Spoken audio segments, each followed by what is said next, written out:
नमस्कार। बात करते हैं अध्याय 5 भाग 2। इससे पहले हम अध्याय 5 जो जनसंख्या प्रवास एवं मानव विकास के संबंध में है, हमने जनसंख्या प्रवास की संकल्पना के बारे में, प्रवास के प्रकारों के बारे में जिसमें उत्प्रवास व आप्रवास आते हैं, मानव प्रवास के पक्षों के बारे में अध्ययन किया था। अब हम बात कर रहे हैं मानव प्रवास के प्रकार। तो प्रवास के प्रकार जो पहले आए थे वो प्रवास के प्रकारों में उत्प्रवास व आप्रवास आते हैं और इन प्रवास के प्रकारों को हम प्रवसन के प्रकार कहते हैं। तो इन्हें ही प्रवसन के नाम से जाना जाता है। प्रवसन के दो प्रकार होते हैं, एक अंतर्राष्ट्रीय प्रवसन और एक अंतर्देशीय प्रवसन। इस अंतर्देशीय प्रवसन को ही आंतरिक प्रवास भी कहा जाता है। हम सबसे पहले बात करेंगे अंतर्राष्ट्रीय प्रवास की। अंतर्राष्ट्रीय प्रवास किसे कहा जाता है? तो अंतर्राष्ट्रीय प्रवास का तात्पर्य होता है विश्व में एक महाद्वीप से दूसरे महाद्वीप में या एक देश से दूसरे देश में लोगों के होने वाले प्रवास को अंतर्राष्ट्रीय प्रवास कहते हैं। अगर व्यक्ति एक महाद्वीप से दूसरे महाद्वीप में जा रहे हैं या किसी एक देश से दूसरे देश में जा रहे हैं तो इस प्रकार का जो प्रवास होता है उसे अंतर्राष्ट्रीय प्रवास कहते हैं। अंतर्राष्ट्रीय प्रवास के अंतर्गत वर्तमान में स्थानांतरण जो एक स्थान से दूसरे स्थान पर होता है वो रोजगार के कारण अत्यधिक होता है। इससे पहले इसके और कई कारण हो सकते हैं। तो लोग अंतर्राष्ट्रीय जो स्तर पर स्थानांतरण करते हैं वो अधिकतर आर्थिक कारण, सामाजिक, राजनीतिक, धार्मिक, ये कई कारण हो सकते हैं। तो प्राचीन काल से वर्तमान काल तक मनुष्य किसी न किसी कारण से प्रभावित हुआ है और स्थानांतरण करता रहा है। इसमें वर्तमान समय में जो अंतर्राष्ट्रीय प्रवास हो रहा है वो किसके कारण होता है? मुख्यतः रोजगार के कारण होता है। हम इस मानचित्र को देखकर अंतर्राष्ट्रीय प्रवास को समझ सकते हैं। अंतर्राष्ट्रीय प्रवास के अंतर्गत मुख्यतः एक राष्ट्र से दूसरे राष्ट्र में या एक महाद्वीप से दूसरे महाद्वीप में प्रवास होता है। हमने कई बार पढ़ा है यूरोप में रहने वाले लोग यूरोप में जनसंख्या की अधिकता के कारण, यहाँ पे संसाधनों की कमी के कारण, यहाँ पे व्यक्तियों की जीवन स्तर निम्न होने के कारण यहाँ से व्यक्ति अन्य स्थानों पर गए। तो यहाँ से प्रवास हुआ जो उत्तरी अमेरिका के अंदर हुआ, दक्षिणी अमेरिका के अंतर्गत दिखाया जा रहा है। इसके अलावा अन्य जो है अफ्रीका और ऑस्ट्रेलिया महाद्वीप के अंतर्गत जो प्रवास हुआ है, ये इस प्रकार का जो प्रवास होता है उसे हम अंतर्राष्ट्रीय प्रवास कहते हैं। तो ये अंतर्राष्ट्रीय प्रवास का एक मुख्य उदाहरण है। अंतर्राष्ट्रीय प्रवास को हम मुख्यतः इस प्रकार पढ़ सकते हैं। तो विश्व के प्रमुख अंतर्राष्ट्रीय प्रवास जो हुए हैं उनके बारे में हम अध्ययन करते हैं। सबसे अत्यधिक जो प्रवास हुआ था वो यूरोपीय प्रवास हुआ है। तो यूरोपीय महाद्वीप से उत्तर पश्चिमी भागों से दूसरे देशों में प्रवास अधिक रहा है। मतलब यहाँ से व्यक्ति जो है वो अन्य स्थानों पर गए हैं। इस क्षेत्र में लोग समुद्री मार्ग से होकर 12वीं शताब्दी से 20वीं शताब्दी तक विश्व के अनेक देशों में जाकर स्थायी रूप से बस गए थे। इसमें देखते हैं तो यूरोप महाद्वीप में संसाधनों की कमी तथा जीवन स्तर में गिरने के दबाव के कारण यहाँ पे क्या हो रहा था? प्रवास हो रहा था। यूरोप में जनसंख्या ज़्यादा होने लगी थी। जनसंख्या ज़्यादा होने के कारण यहाँ की जो जीवन स्तर है व्यक्तियों का वो निम्न होता जा रहा था, जिसके कारण यहाँ से व्यक्ति कहाँ चले गए? अन्य देशों के अंतर्गत, जैसे कि मुख्यतः उत्तरी अमेरिका में। तो इस प्रकार का जो प्रवास हुआ था वो यूरोपीय महाद्वीप के अंतर्गत प्रवास हुआ जो अंतर्राष्ट्रीय प्रवास के अंतर्गत गिना जाता है। अब इसमें बात करें तो हम कि इस प्रकार का जो प्रवास हुआ था वो यूरोप के पश्चिमी भागों में समुद्री तट पर स्थित देश जैसे कि इंग्लैंड, फ्रांस, जर्मनी, पुर्तगाल, स्पेन, नीदरलैंड, इन आदि देशों के लोग जो हैं वो समुद्री मार्ग से होकर अफ्रीका, एशिया तथा अमेरिका महाद्वीप में जाकर प्रवासित हो गए। इस प्रकार लोग दूसरे देशों में जाकर बसने लगे। इसके बाद हम बात करते हैं अगला जो प्रवास का प्रकार आता है इसी अंतर्राष्ट्रीय प्रवास के अंतर्गत तो अंतर्राष्ट्रीय प्रवास के अंतर्गत आता है उष्णकटिबंधीय क्षेत्रों में प्रवास। तो यूरोपीय महाद्वीप के जो व्यक्ति हैं वो कहाँ गए थे? उष्णकटिबंधीय क्षेत्रों में। उष्णकटिबंधीय क्षेत्रों के अंतर्गत आते हैं उत्तरी अमेरिका एवं दक्षिणी अमेरिका के समुद्र तटीय उष्णकटिबंधीय क्षेत्रों में जहाँ सुगमता से जाया जा सकता है, उन वाले क्षेत्रों में यूरोपीय देश के लोग जाकर बस गए। तो हम यहाँ पे देख रहे हैं कि अंतर्राष्ट्रीय प्रवास में हम सबसे पहले पढ़ रहे हैं यूरोपीय प्रवास को, और यूरोपीय प्रवास को हम मुख्यतः दो भागों में विभाजित करके पढ़ेंगे, एक तो उष्णकटिबंधीय क्षेत्रों में और एक शीतोष्णकटिबंधीय क्षेत्रों में। तो उष्णकटिबंधीय क्षेत्रों में लोग क्यों गए? उसका मुख्य कारण था कि वहाँ से सुगमता से जाया जा सकता था, इसलिए वो लोग वहाँ गए। इसके अलावा एशिया महाद्वीप के दक्षिण पश्चिमी भाग में स्थित देश, यहाँ जाकर इन लोगों ने कपास, गन्ना, गर्म मसाले, तंबाकू, कहवा, चाय, चावल आदि व्यापारिक फसलों का क्या किया? इन्होंने उत्पादन प्रारंभ किया। तो इनको क्या मिल गया था? रोजगार मिल गया था। यहाँ पर ये फसलें हो रही थी जो उष्णकटिबंधीय क्षेत्रों में ही होती है, शीतोष्णकटिबंधीय क्षेत्रों में ये फसलें नहीं होती हैं, इसीलिए यहाँ पे जाके लोग बस गए थे। दूसरा प्रकार देखते हैं हम इसका। तो दूसरा प्रकार जो आता है वो होता है शीतोष्णकटिबंधीय क्षेत्र। तो यूरोपीय लोग हैं वो शीतोष्णकटिबंधीय क्षेत्रों में ही आते हैं और अन्य शीतोष्णकटिबंधीय क्षेत्रों में जाकर बस गए। यह जलवायु यूरोपीय लोगों के लिए अनुकूल थी, क्योंकि पहले से यूरोपीय जलवायु कैसी है? शीतोष्ण है, जिस कारण इन क्षेत्रों में ये लोग स्थायी रूप से जाकर बस गए। इन क्षेत्रों में जनसंख्या भी यूरोपीय जो लोग हैं उनके क्या थी? कम थी या विरल थी। तो वहाँ पे जनसंख्या अन्य जो यूरोपीय देश थे उनसे अपेक्षाकृत जनसंख्या वहाँ पे बहुत ही कम पाई जा रही थी, विरल पाई जा रही थी, इसलिए यूरोपीय देश वहाँ पे जाके प्रवासित हो गए या वहाँ पे जाके बस गए। अतः इन्हें यहाँ जाकर स्थायी रूप से रहने में कोई कठिनाई नहीं हुई, क्योंकि वहाँ पे अत्यधिक जनसंख्या तो थी नहीं, इसलिए वहाँ पे जाकर लोग रहने लगे। उत्तरी अमेरिका की संयुक्त राज्य, इसके अलावा कनाडा, दक्षिणी अफ्रीका, ऑस्ट्रेलिया, न्यूजीलैंड, ये आदि जो देश हैं वो किस में आते हैं? शीतोष्णकटिबंधीय क्षेत्रों के अंतर्गत आते हैं, और इन क्षेत्रों में जाकर यूरोपीय जनसंख्या के जो लोग हैं वो वहाँ पे जाके बस गए।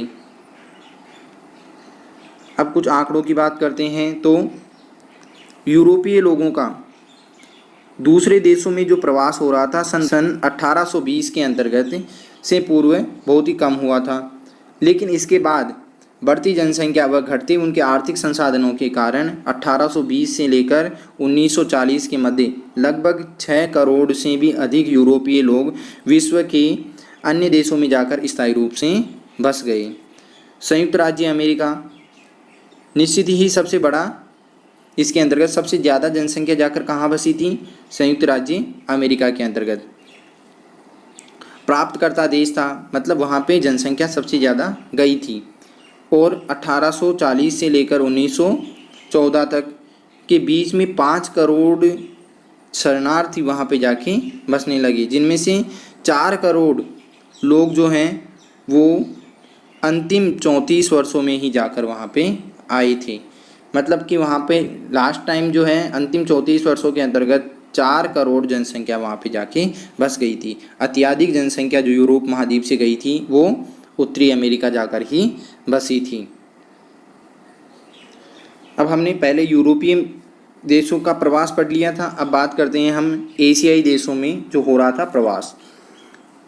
इसमें माना जाता है कि मानव शास्त्री मानते हैं कि सबसे पहले मानव की प्रजाति की उत्पत्ति कहाँ हुई थी? तो मध्य एशिया के अंतर्गत मानव में जो लगातार जलवायु में परिवर्तन आता गया तो ये जनसंख्या दूर जाती गई और नई जनजाति जो है, नई प्रजाति जो है वो फिर से यहाँ पे पनपने लगी। तो पुरानी जनजाति दूर होती जाती है और नई जनजाति मध्य में बसती जाती है। इस प्रकार जो है ये लोग दूसरे स्थानों पर जाकर बसने लगे। तो यूरोपीय देशों के अंतर्गत इस प्रकार से प्रवास प्रारंभ हुआ था। अब कुछ आंकड़ों की बात करें तो 18वीं शताब्दी के बाद बढ़ती जनसंख्या के दबाव के कारण चीन, भारत, जापान के लोग जो हैं वो अपने पड़ोसी देशों में प्रवासित हो गए। तो मध्य जो क्षेत्र आता है चीन भारत वाला क्षेत्र, यहाँ से प्रवासित हो गए, अन्य देशों के अंतर्गत जाकर लोग बसने लगे। चीन से बहुत से लोग जो 20वीं शताब्दी से पहले एशिया के दक्षिण पूर्वी भागों में स्थित देश जैसे कि मंचूरिया, कोरिया, मलेशिया, थाईलैंड, हिंदेशिया, वियतनाम, फिलीपींस, म्यांमार आदि जो विरल जनसंख्या वाले देश थे वहाँ पे जाके बस गए। तो इस प्रकार जो है यूरोप महाद्वीप के अंतर्गत भी क्या हुआ था, प्रवास हुआ था, और इस प्रकार एशिया महाद्वीप के अंतर्गत भी क्या माना जाता है, प्रवास माना जाता है। ये अंतर्राष्ट्रीय प्रवास के मुख्य उदाहरण थे। अब हम बात करते हैं कि अंतर्राष्ट्रीय प्रवासन के बाद आता है अगला अंतर्देशीय प्रवास। अंतर्देशीय प्रवास किन्हें कहा जाता है, तो एक ही देश में विभिन्न राज्यों या प्रदेशों के मध्य लोगों के एक स्थान से दूसरे स्थान की ओर होने वाला प्रवासन क्या कहलाता है, आंतरिक प्रवासन कहलाता है, या आंतरिक प्रवास कहलाता है। अंतर प्रांतीय प्रवास, इसके अंतर्गत हम पहले देखते हैं, सबसे पहला भाग आता है अंतर प्रांतीय प्रवास। अंतर प्रांतीय प्रवास किसे बोला जाता है, तो एक ही देश में विभिन्न भागों के मध्य इस प्रकार का जो प्रवास होता है या प्रवासन होता है उसे क्या बोलते हैं, हम अंतर प्रांतीय प्रवास कहते हैं। जो क्या होता है, एक देश से दूसरे देश के मध्य होने वाला प्रवास। भारत में स्वतंत्रता प्राप्ति के बाद एक राज्य से दूसरे राज्य के मध्य, जैसे कि उत्तर प्रदेश तथा हरियाणा में कई लोग दिल्ली आकर बस गए।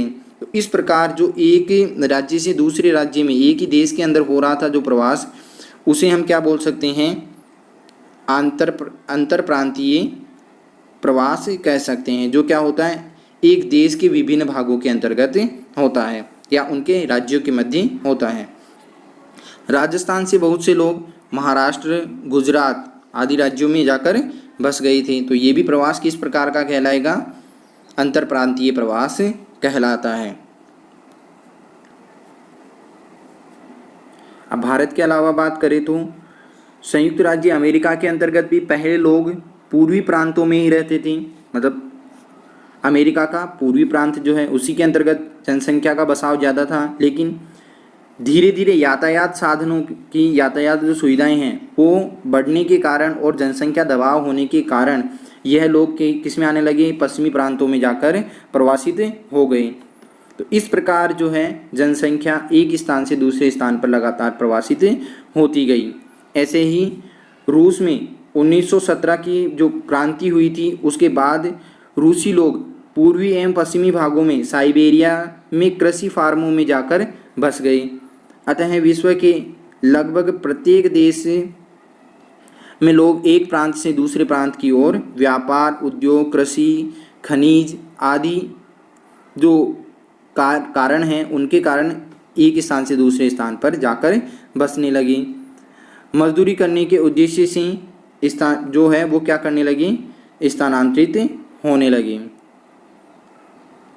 इसके बाद हम बात करते हैं अगला जो प्रकार आता है, इसी के अंतर्गत दूसरा प्रकार जो हम बात कर रहे थे अंतर्देशीय प्रवास के अंतर्गत, उसमें आता है स्थानीय प्रवास। स्थानीय प्रवास किसे बोलते हैं, स्थानीय प्रवास में या स्थानीय प्रवासन में लोगों का स्थानांतरण देश के एक ही प्रांत के विभिन्न जनपदों के मध्य होता रहता है।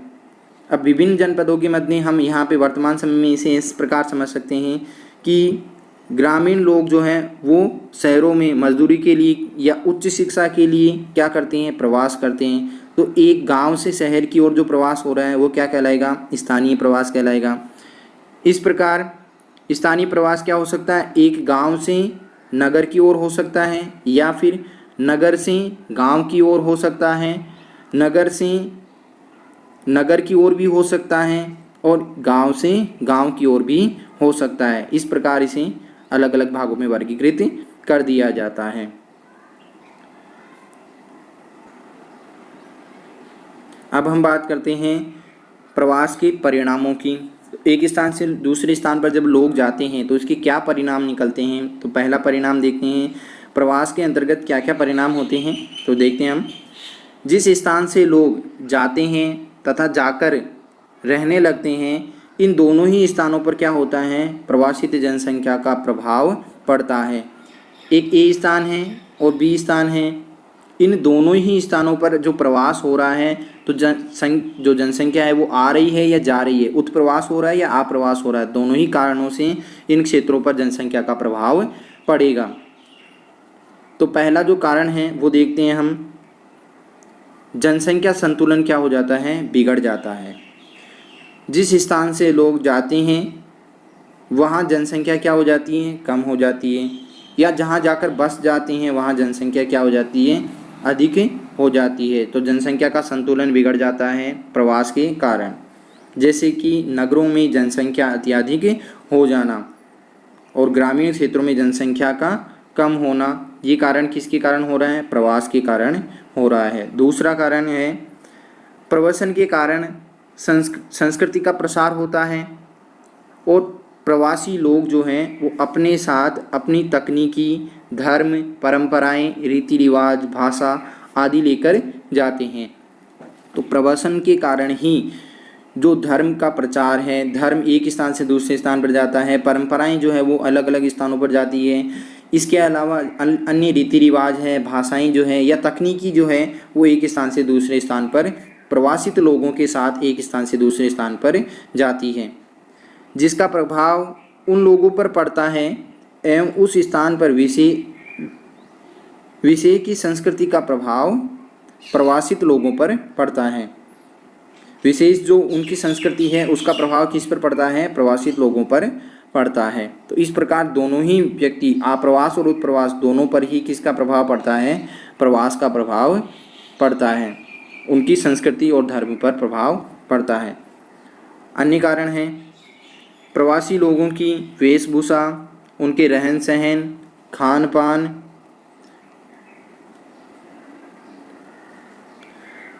भाषा आदि के अनुसार ही उन क्षेत्रों के अंतर्गत क्या होती है, उनकी संस्कृति धीरे धीरे परिवर्तित हो जाती है। जैसे कि उदाहरण के तौर पे देखें तो अंग्रेज़ों के आगमन से भारतीय जो संस्कृति है उसके अंतर्गत क्या आ गया, परिवर्तन आ गया। अगला प्रवास का या प्रवसन के कारण जनसंख्या दबाव, बेरोजगारी, निर्धनता आदि समस्याएं भी क्या हो जाती है, बढ़ जाती है। जबकि जिस देश या स्थान से लोग प्रवसन करते हैं, मतलब जहाँ से जा रहे हैं, उत्प्रवास हो रहा है, वहाँ इस समस्याओं की क्या हो जाती है, कमी आ जाती है। तो इस प्रकार जनसंख्या प्रभावित करती है इन सभी को। अगला जो कारण है वो है प्रवासी लोगों की कार्य कुशलता, उनकी तकनीकी ज्ञान आदि के कारण उन क्षेत्रों के आर्थिक संसाधनों में क्या होता है कि विदोहन से उस देश या स्थान का आर्थिक स्तर भी क्या हो जाता है, उच्च हो जाता है। जैसे कि यूरोपियन लोगों के आने से अमेरिका, दक्षिणी अफ्रीका, ऑस्ट्रेलिया आदि जो है विकसित राष्ट्र बने।